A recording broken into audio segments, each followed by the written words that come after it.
plans for you, Peter Parker. Let's go catch a spider.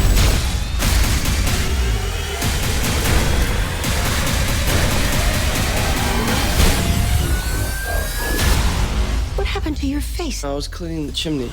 We have no chimney.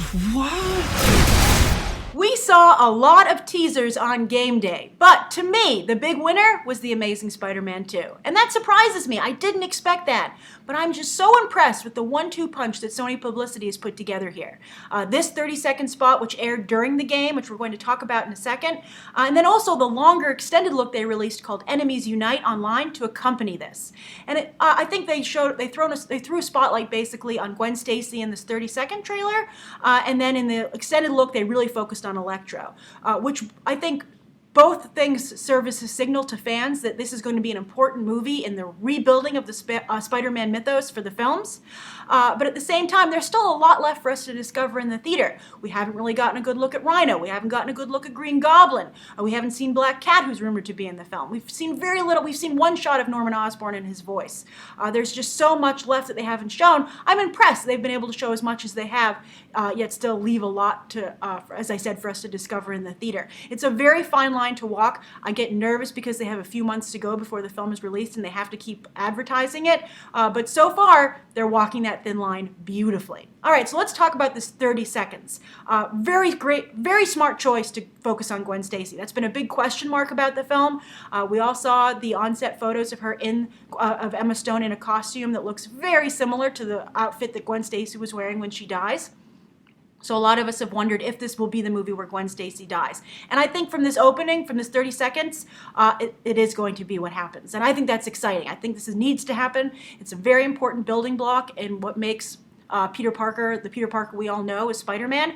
And this is just as important as the death of Uncle Ben, which happened in the first film. So if this is what the second film is about, I think that's a wise choice on Mark Webb's part. I think it's very smart if you're going to be rebuilding this mythos and doing a very solid, rock-solid job. And so I think this choice does seem in step with what they seem to be doing.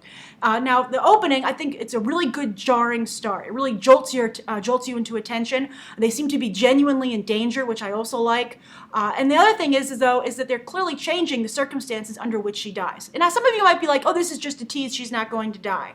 But there's a shot in the Enemies Unite longer trailer, which seems to be an inverse of the Gwen Stacy holding onto the webbing of Peter Parker just screaming out in real horror.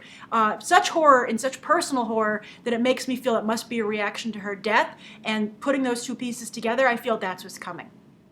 Which again, going to be great for Andrew Garfield as the character of Peter Parker and as an actor. If he can really pull this off, and it looks like he is, and it's going to create a much more in-depth portrait of Peter Parker that I think the character deserves.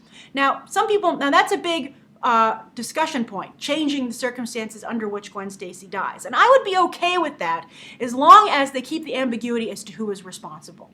Because as we all know in the comic, Green Goblin might have thrown her off the Brooklyn Bridge, but it's been heavily implied, almost, I think, outrightly shown, that it was Spider-Man, when he caught her with his webbing, because he was inexperienced, maybe perhaps a little too self-confident, he snapped her neck with the change in momentum of stopping her so quickly, because he didn't, think about what he was doing and how that could hurt her. So, I mean, maybe they're both partially responsible, but still, he has a hand in the responsibility for her death, just as he does for Uncle Ben. Now, if she dies the way they're showing here, that's going to take away the neck snap.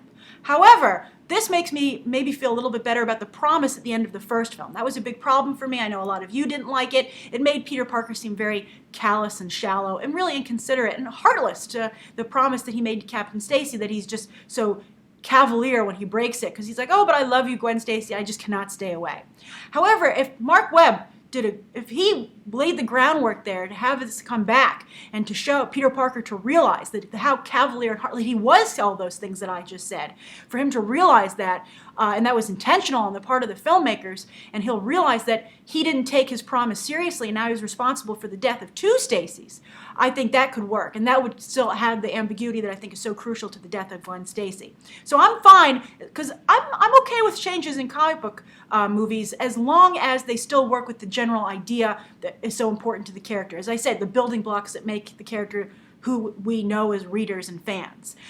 For instance, I was okay with some of the changes they made in Man of Steel. I just felt that Goyer ran into some huge, knots that he created and left things blank that just didn't reconcile. But I think it's interesting that when we talk about a lot of the changes that DC is making, it's frustrating. It's kind of in a negative way because we're like, how is this going to work? And if you do this, how are you going to tie these things together the way you're supposed to?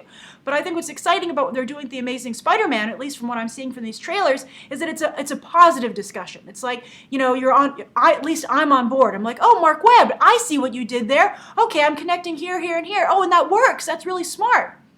And that's what you want to do when you make a change to a comic book mythos.